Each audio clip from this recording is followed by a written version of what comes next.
Welcome to the Salmon Runs YouTube. Enjoy the video. You start by preparing your SD card and files so the updater can run without interruption. Copy your existing /boot folder and title keys. TXT to your computer for safety, and place the new Luma3DS and Universal Updater CIA files on the SD root. Make sure the card is formatted FAT32 with proper clusters and that your 3DS has ample battery. This prevents bricking during install. Once done, reinsert the card and power on into your custom firmware to begin installation. You will now install and run the updater. Open FBI from the Home menu, navigate to the CIA on the SD, and install it to system memory.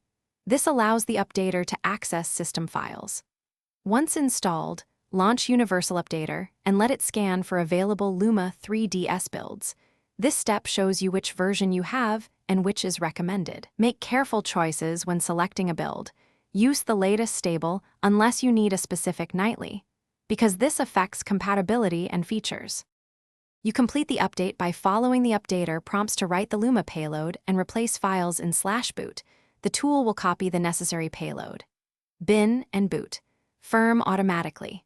Once finished, reboot and hold select to open Luma configuration to confirm the new version and check settings like clock and region patches.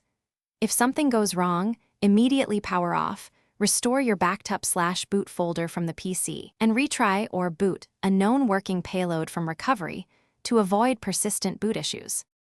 Thanks for watching. Consider subscribing if we helped you.